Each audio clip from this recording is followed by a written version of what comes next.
Tough game. Really tough game.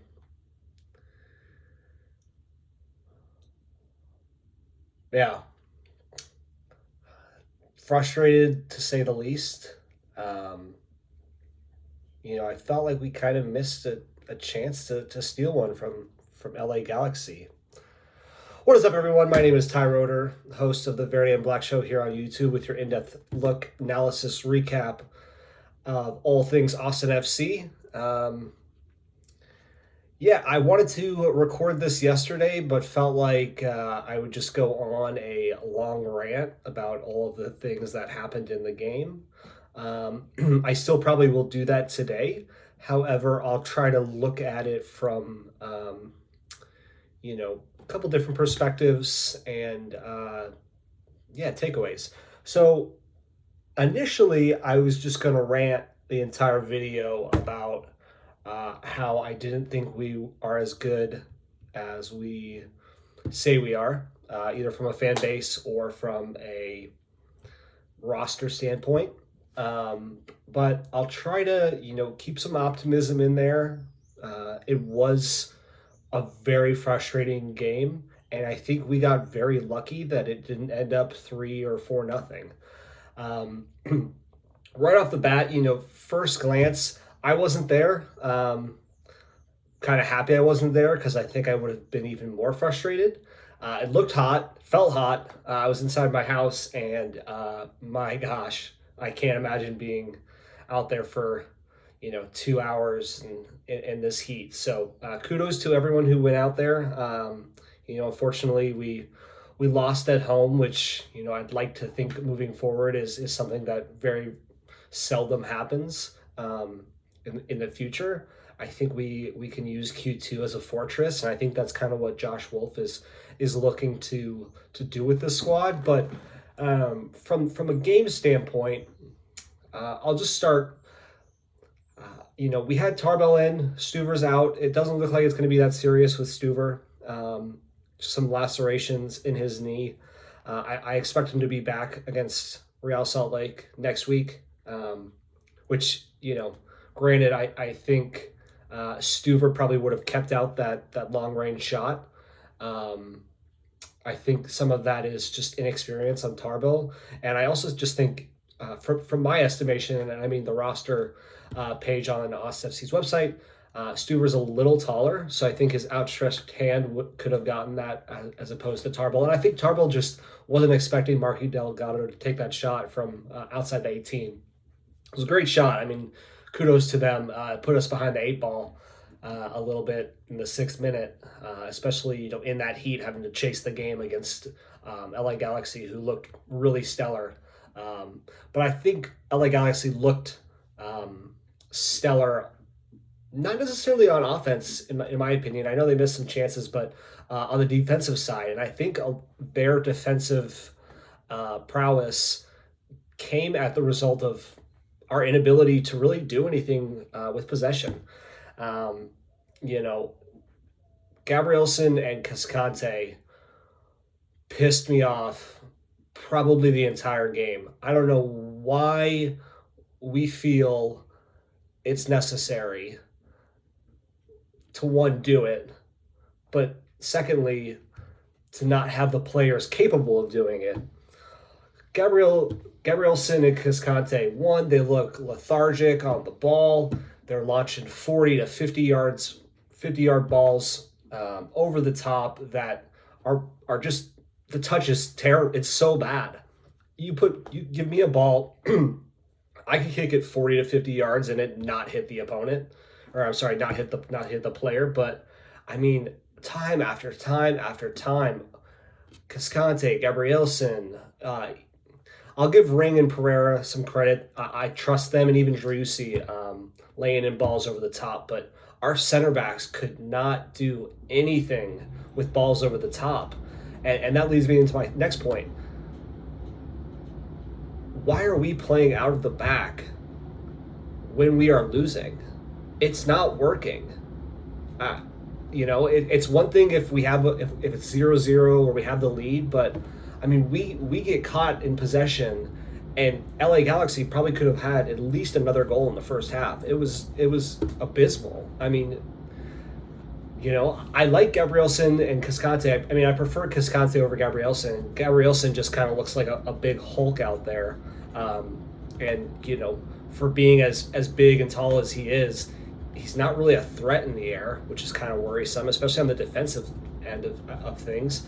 Um, but same thing with Ring. Um, he's just not it. And same with Finley. I mean, I know the Dominguez thing is, you know, still out there. We're not sure if he's coming back for this upcoming game. I mean, if he does, he would definitely be on the bench. He's not starting by any means. I wouldn't be surprised if he doesn't even make the roster for RSL. Uh, it just doesn't feel like he's going to, but I know there's talks about him coming back for that game. I mean, Finley, man, I don't know what he was doing the entire 90 minutes. I mean, obviously he got subbed. He needed to be subbed in the first half, let's be honest. But he basically handed LA Galaxy that single goal on a terrible clearance in the middle of the field, right into the hands of Marky Delgado, who obviously had to have the technique with that nice shot. But I mean, this game really exposed our depth and our lack of it. If Ethan Finley, Brandon, I think he's a well timed substitute for Austin FC, and I think we saw that at the beginning of the season. He came on with Gallagher and provided a spark, but man, he provided absolutely nothing to the game. Like, if you're Ring, you need to take him out sooner than that. I get, after halftime, maybe give him 10 to 15 minutes, but he was bad, like very bad. He was probably the worst player on the field for us, and it showed. Fagundes had an uncharacteristic game. Same with Driussi. We just couldn't really get anything going, and then, Arruti didn't show much either. It felt like, after they scored, and obviously we were trying to claw back into the game, it felt like we would get anxious in the attacking third and, either shoot shots off balance or just give away the ball at really dumb times. And that part was really frustrating to watch. Ironically, I know everyone talks about how bad Rodney Redes is and how we need to get rid of him. I personally thought when he came in, he provided a spark, which, is contrary to what he has done in previous games. I don't think he's a starter by any means, but, we needed some kind of spark on the offensive third. And, I felt like he did okay. I felt like I was watching him and I wasn't like, why is this guy playing? He felt, in his element, so that felt nice to at least have someone coming off the bench and provide something. I know he had that ball over the top where they got that yellow card, and Redes was looking for a red. I don't think it would have been a red, but it's not a lot of positive. I know I said I wouldn't turn this into a rant, but I think the optimistic things are takeaways from this game. It's May, early May. LA Galaxy is a formidable powerhouse, not only in the Western Conference, but I think in just Major League Soccer. Losing 1-0, granted it should have been definitely 3-4-0. We had our backup goalie in. The Dominguez thing is still up in the air. Hopefully Hopefully Wolf realizes Finley could not be the starter the rest of the season. Granted, he could fill in for, a game or two. He is not a starting right mid in MLS. At least not if Austin wants to be a playoff caliber team this year. Second, we'll give him benefit of the doubt. We had our backup goalie in. Stuver comes in. Not saying that Stuver's going to change the game by any means, because sometimes it just kind of falls at the hands of your opponent and their skill set. I mean, Chicharito really didn't do anything in the game either. I mean, if he was on, look out, could have been easily 5-0.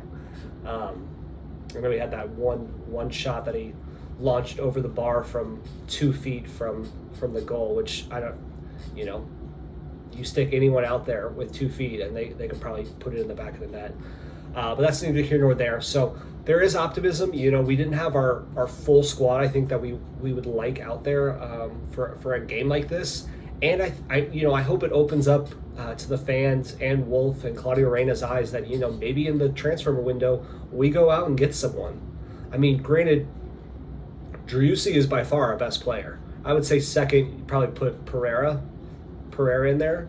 I mean, Driussi could be the MVP of the Major League Soccer this season, just depending on, if we keep winning and he keeps scoring and assisting and setting us up for success. But we need someone on the right side. I mean, Fagundes is a workhorse, and he will always be a workhorse, in my opinion. But, I just feel like the Dominguez situation is going to divide the Austin fan base, which, regardless of how you feel about it or if he's innocent or proven guilty, I'd like to wait before we pass judgment. But at the same time, I think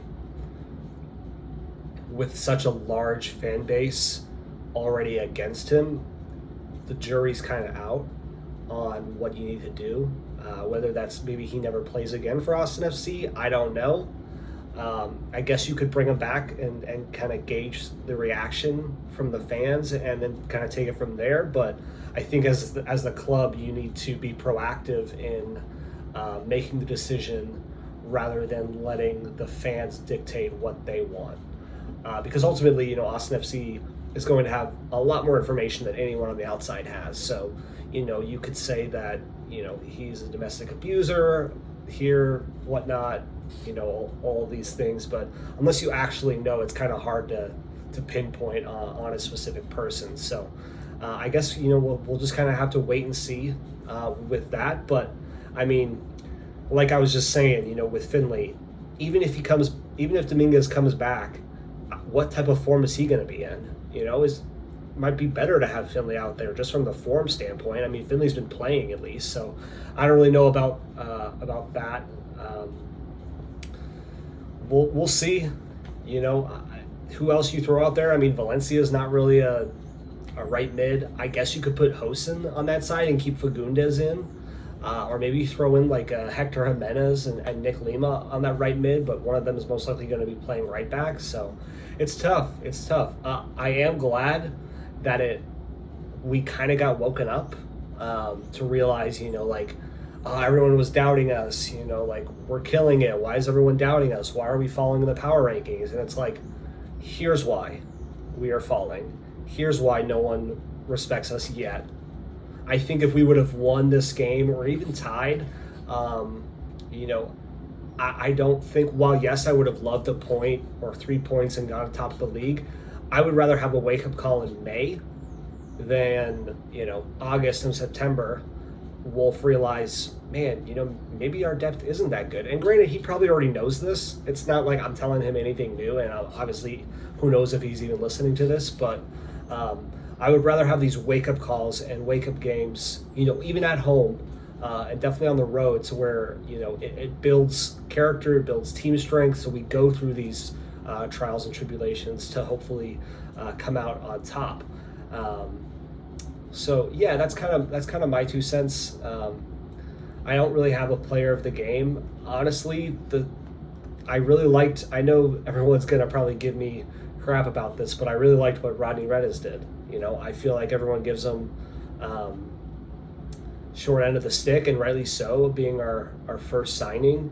But I didn't feel like he was a liability out there for once, and that felt good. So hopefully we can come back, get that road victory at RSL, and then continue on in the month of May. But I think all things given, there is optimism. We got to stay positive. We got to stay with the squad. Just because we lose, I know I need to take my own advice and not get so upset or angry at the result, and just look at the larger holistic picture. So yeah, that's it. Thank you all for supporting my channel. I really do appreciate it. It means a lot to me. So I'll see you all next time. Take care.